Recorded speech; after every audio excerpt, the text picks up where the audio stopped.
Welcome back to another PCBH Corner. I'm Dr. Bauman, joined by Dr. Beachy. And today's topic, I think, will probably be a little controversial, a little bit difficult to understand. We're getting that to be the theme.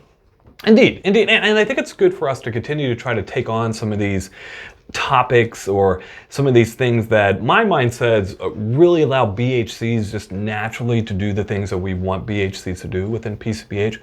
And one of those topics is the single session mindset. And there's going to be a lot of different, almost what would the opposite of warm and fuzzies be?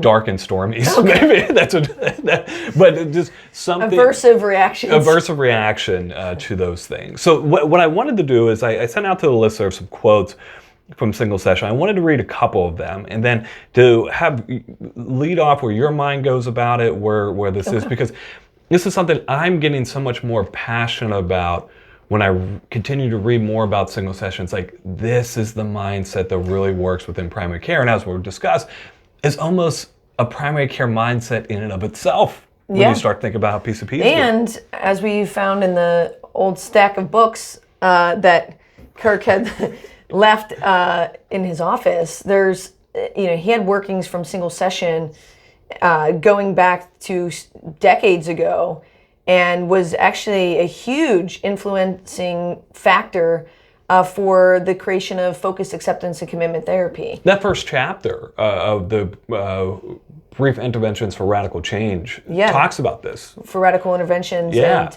And the other thing that's so interesting is that FACT can be used, we know, in lots of different settings, and a huge percentage of the time that was spent for the creators of it, Patty and Kirk, was their time spent in primary care behavioral health. So these things, I guess the point is, they are all interrelated.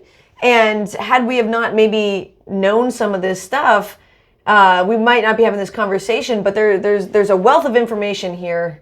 And not to go off on to other tangents, but the people that we've even met now after we've gone into a little bit more single session, Bob Rosenbaum, and then obviously the individual that came and shadowed us, they also are like from the other side, like, oh my gosh, primary care is a great place to do single session. So us in primary care are like, oh my gosh, the mindset of single session is great. And the people in single session are like, yeah, primary care makes a lot of sense. I think this is why Jeff Ryder was so excited during that 2021 or maybe 2020. Maybe 2020. Oh man, that's a good question. I think it may have been for the extended learning opportunity through CFHA, when he had single session Bob Rosenbaum, who we've had on the PCBH Corner as well.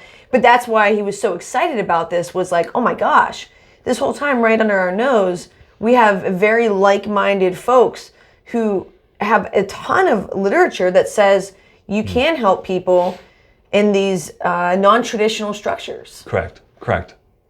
So my mind's going to a bunch of different ways, but some of the quotes from it. These single session therapy concepts represents an alternative to the traditional model in psychiatry and psychotherapy. And I love these ways that they say that. It said, it's psycho-health replacing psychopathology. It's solutions replacing problems. It's partnership replacing patronization, domination, and hierarchy. And this other quote that goes into that single session thinking leads to approaching the first visit and any subsequent visit after that as a one at a time, potentially complete unto itself event. Ooh, say that last part one more time. Single session therapy thinking leads to approaching the first visit and any subsequent visits as a once at a time, potentially complete unto itself event. Yeah, complete unto itself event is exactly what is living in my brain when I think about working in PCBH. And every time that a handoff comes through or somebody's on my schedule that I haven't seen before, or maybe they were seen a while ago, I look at it as whatever visit we're going to have is going to be complete unto itself experience. And that person may choose to come back. It might make sense for them to come back. It might make sense for them to come back in a year. It might make sense for them to not come back. But whatever moment we had was complete And that's in and of itself. It's a big misunderstanding, because one of the things that we wanted to talk about within this corner is like, what causes maybe people to lean out of this conversation immediately. And what my mind predicts, and we've had conversations with people about, is that as soon as people hear a single session, they just hear, oh, so it's just one and done, no matter what. You're just going to see, and that doesn't feel good. It wouldn't feel good to me as a provider if there was almost like this intentionality that I should never see this person again after that. And I think that's why, after working with Suzanne Fuzzard, who came out for the Churchill Award from Australia, so huge shout out to Suzanne. When she came out and she started telling us about some of the work that they're doing, they actually changed it to one at a time. One at a time. Therapy instead of single session, because single session, I think, again, threw so many people off. And I don't mean to be like critical of anyone or anything, but that's exactly what comes up to mind is like, okay, so we're gonna have a psychotherapeutic process where we're only gonna meet with somebody once.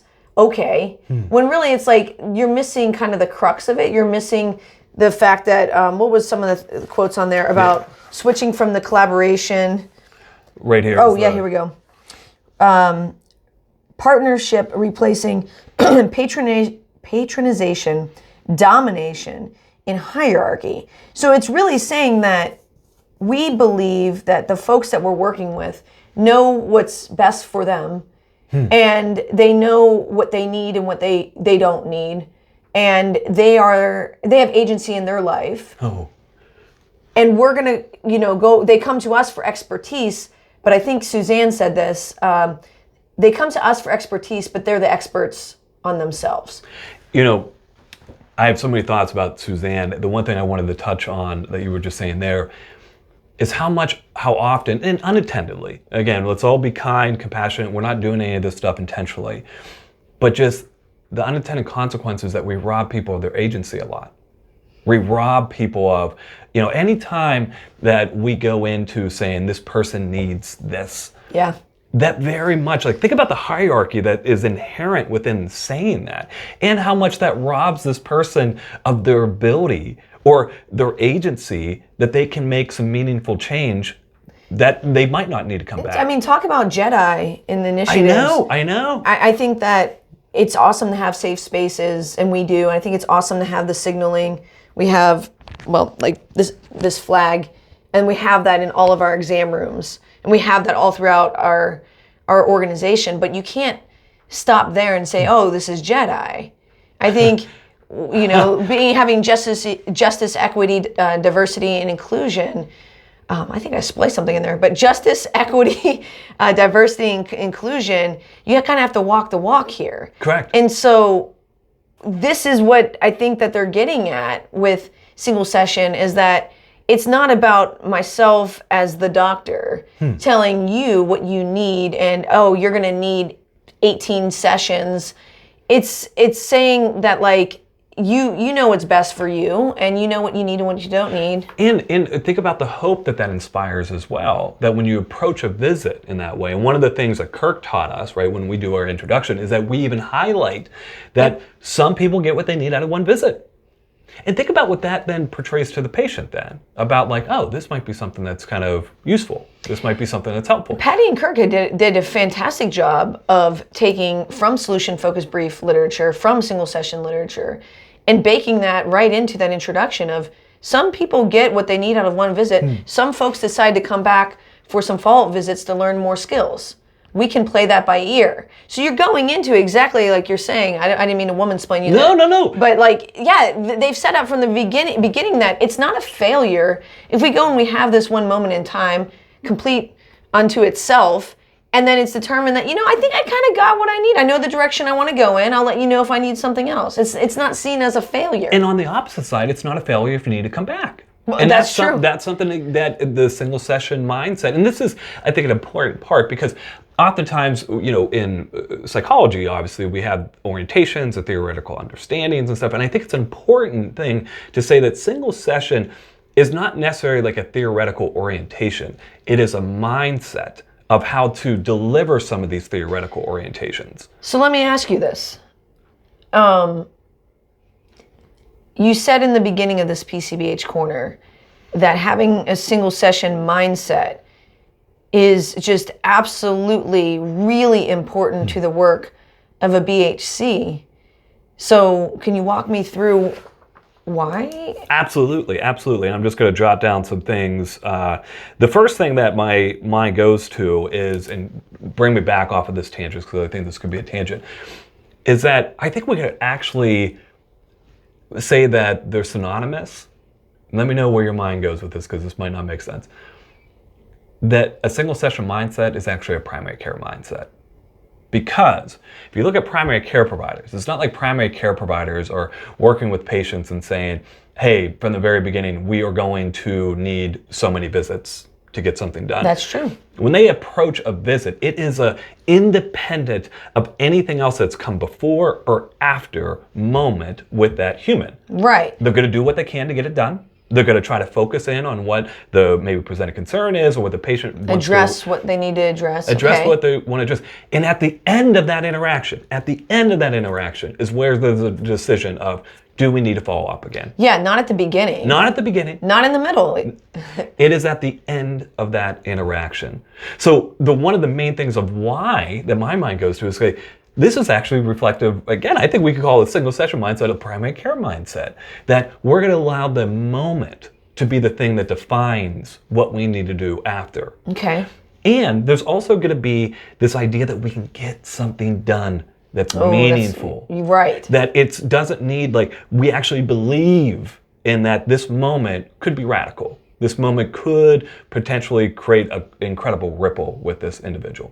And then I go back to that quote that I read the first time about, this is about psychohealth, not psychopathology. Okay. This is about solutions rather than problems.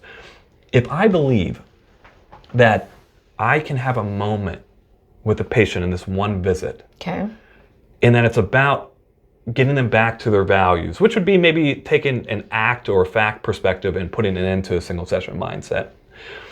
If I believe that, the opportunities that are within that visit are endless. They're boundless. There's an infinite amount of potentialities that we could have within that visit. Versus if I think, hey, I got to get a psychopathology based on symptoms that then implements an algorithm that most likely will be beyond one visit, I'm very rigid in my approach working with that human. It almost, like you and I constantly say, it almost doesn't even make sense to hunt down a warm handoff, knowing, say you think you have between 15 and 17 minutes to be able to do this based upon the amount of scheduled patients, based upon just myriad factors that can happen. It almost doesn't make sense to track that down and try to have this 15 to 17 minute visit because you fundamentally are from a perspective of like, well, what is that going to help with? So if you have to get if you have to do a certain intake, which leads to certain criteria, which then leads to a certain diagnosis, then that informs a treatment plan that now you're going to execute. It almost doesn't make sense. It would make more sense, well, just to have them come back. So we had an ample amount of time. But if you looked at it at 15 to 17 minutes as, this is a moment with a patient. This could be solution focused. We can get something done, and I can learn something about what's going on in this person's life, and we can make a step in the right direction. Bridge? Then all of a sudden it makes sense to drop everything and do a 15 to 17 minute visit if that's all we have, or to do a 9-minute visit, or to do whatever minute visit. Sometimes we don't know what the time is. I'm just trying to use examples here. What you just said, I don't know why, my mind, I think, knew this before. It just clicked so much about what you just said there. And it goes back to, what's one of our most frustrating outcomes that people will measure within PCBH when we're like, I don't understand why you even look at that outcome. Yeah, it's there's a huge emphasis on having patients come back, that's the success, right? Is that what you're going to say? 100%.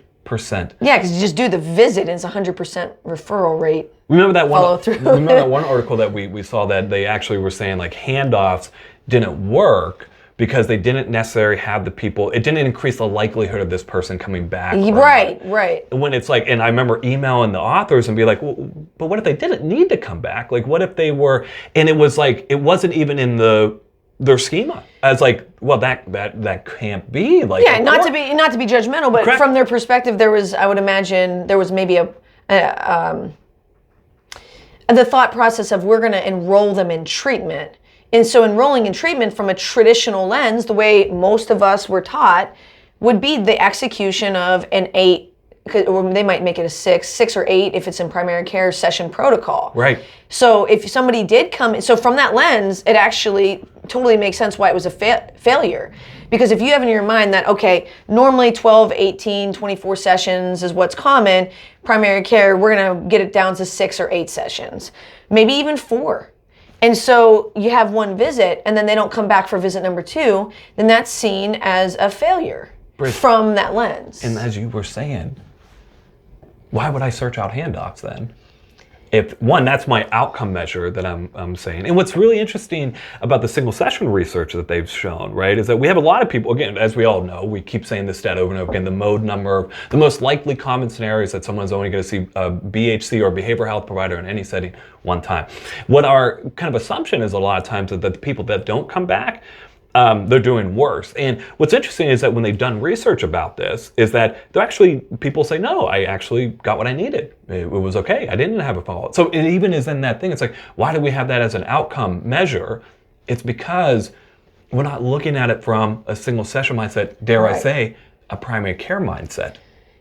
Yeah, and then I feel like somebody might hear this and be like, okay, so what? You only see somebody once, like, and now you're just saying that they're fixed and they're cured. Like, that sounds great. And we're gonna just, anybody that doesn't come back to us, we're just like, oh, we healed them. Yeah, that's what we must have done. And it's like what you said in the beginning of this corner, is it's okay if they do come back. Amen. That's an absolute, we are just giving people permission good word to both the provider and the patient. Yeah, permission. If this made sense to where a person got what they need in this context, and I say that when I'm engineering that follow-up, I'll say, and you get a general feel of it as a clinician of how it's going, and say, like, I normally say something along the lines of, so it seems like we have a really good plan in place. Is this something that we should do some type of check-in or follow-up?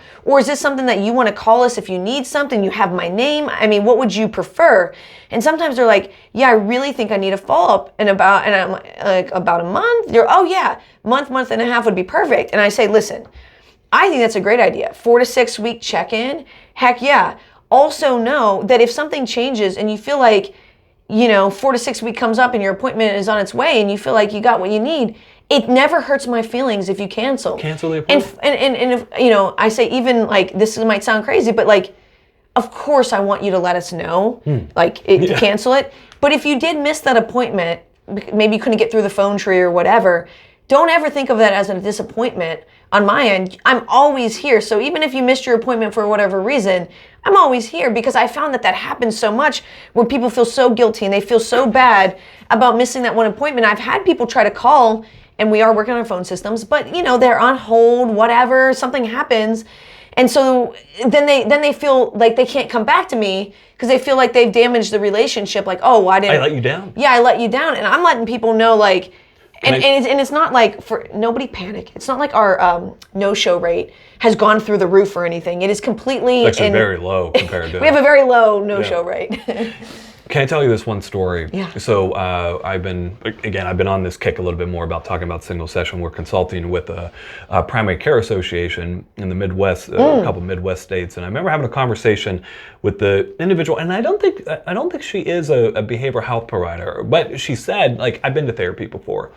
And she's like, this single session mindset makes so much sense. She's like, I remember when I was in therapy, and we would have these weekly or every other week appointments. And she's like, I couldn't believe she said it. I was so great.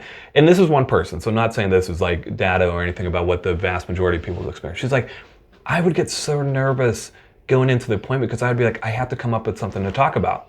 Whoa. Rather than it just being like, what if I just contacted you when I needed you? And we had a visit, and then we decided, do we need a follow-up or not follow-up? It was so interesting because her whole thing was like, well, in one of the things that we know, if I don't come in, or I miss an appointment, in traditional kind of mindset, sometimes, and maybe it's after missing a couple appointments, like you might get dropped off, you might get discharged or whatever it might be. She was like, this single session mindset, she's like, that is so profound. She was like, to just use you when it's needed, and it only might be that one moment, or it might be multiple moments. But they are, and I think that's another thing, the moments are independent of each other. Right. They're all their individual, unique moments. Yeah, it's a complete experience. It's a complete experience, which is what they were saying, right? That first and any subsequent events as a one at a time, potentially complete unto itself event. Yeah, and like you're saying with the primary care approach, like, is this not a great... So if you look at what the mission of primary care is, it's to be the safety net. It's supposed to be the foundational structure of our healthcare system. And big part of that is population-based perspective. And so if a large amount of people are okay with this approach, correct, just think about how many more people you can reach. Now this, again, nobody mishear us. This does not mean that we're going to replace traditional therapy or that traditional therapy is wrong or it's bad. It just will get folks that would benefit from that approach or want that approach or choose that approach. That will give them better access because you've removed a bunch of the people who maybe would say, well, I don't necessarily want, need, or based on how my everyday context is in my life, it just doesn't make sense for that to happen. Maybe it's a person who's working long hours. You know, correct, there's lots of different things that can come up. And so we're not suggesting that this is the only way to approach things. We're just saying to leave this out, this approach out, is leaving a lot on the table.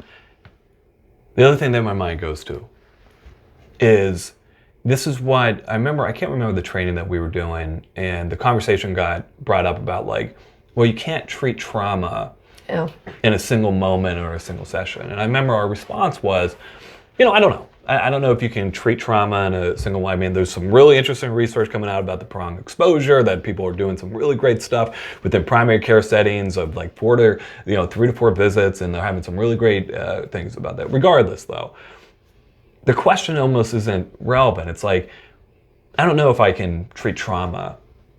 I can work with someone that has trauma, though, in one visit. And I think that's another thing as well about how this mindset just allows you to look at humans and your work just differently. That's so profound. And I think Kirk had said that during another ELO, I think maybe in 2021, that exact thing. So yeah, so that and what did he say? Just that thing about it was like, can you treat trauma in primary care? And it's kind of like, the question might not even quite make sense, but I can work with somebody who has trauma, correct, coming into primary care. So the question isn't whether or not you can treat trauma. The question is, can you help somebody who's had trauma? Correct. And a completely different perspective and a different approach. And this is why... And that's how I approach it when I work with folks. Damn right. I'm not like, oh, I'm going to name this person Marcy. You know, if I'm meeting Marcy and she has trauma, I'm not, as a clinician, being like, well, we're in primary care. I don't know what I'm going to do with Marcy or not do with Marcy. I'm looking at it as like, I'm here to help Marcy. If trauma is part of her history and part of her and informs her current context, which it often does, then we absolutely can work. I can work with Marcy. I can help Marcy. Correct. Sorry, I cut you off. Go ahead. No. It's one of the things that allows the job of what we're asking BHCs to do to just make more sense. Because it almost automatically... Thank you for bringing us back to that. It almost automatically allows us to be more flexible with the humans in the visits that we're having. No longer is it dependent on psychopathology based on symptoms. Severity. It's about the interaction of the human in the moment. And I remember Rosenbaum saying this quote, what was it? Time may or may not be real. Moments are, though. Like, we know moments can occur. And let's just see what happens with this moment. And how beautiful that is, how curious that is, how much, and I go back to that curious kind of thing. Whenever we stop being curious about the work that we do, that's like, it has to be done this way. Right. That's when we get very rigid about how we approach things. So how can we now have this flexibility even within our own visits? I'm going to put you on the spot here. Please. So from your lens and from the metrics that we track, What makes a good BHC? Based on metrics or based on just anything? Both, from your perspective. You know, what's interesting, maybe just because I am cued or primed based on this conversation and going through these quotes, you know, it's the one thing that I go back to that Rosenbaum wrote in his one chapter. This person asked, if you could teach students, Rosenbaum didn't say that, he's remembering this from a thing. If you could teach students only one thing, what would it be? And the person responded without hesitation, love.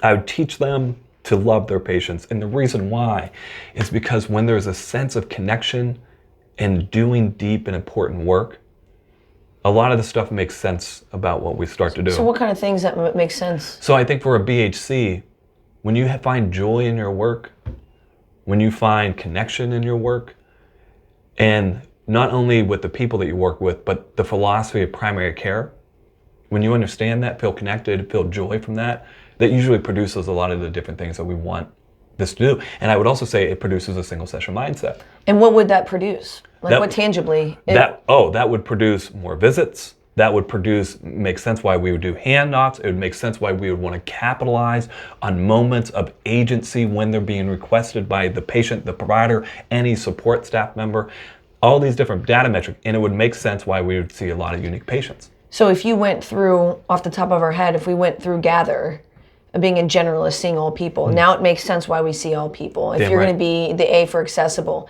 it's going to make sense to have not only brand new initial patients scheduled, as well as call-ins, as well as walk-ins and other same-day visits, traditional warm handoffs, all the same-day visits. And then the team for being team-based, it makes sense why you are so quick to be responsive to help out your teammate. High productivity, all of a sudden it makes sense to be highly productive. It's not like, okay, PCBH is about seeing 10 to 12 patients a day. No, PCBH is about seeing the people in need and the population that's in need. And most of the time, there's a lot of people that are in need. So if you're going to meet that need, then it can go a little bit higher than more traditional settings, which might be 6, 7, maybe 8 patients in a day. So in order to be able to do things a little bit differently, now we kind of see like, oh, why it'd be like maybe 8, 9, 10, 11, 12 patients a day. It's not about the 12 patients. It's not about the high productivity.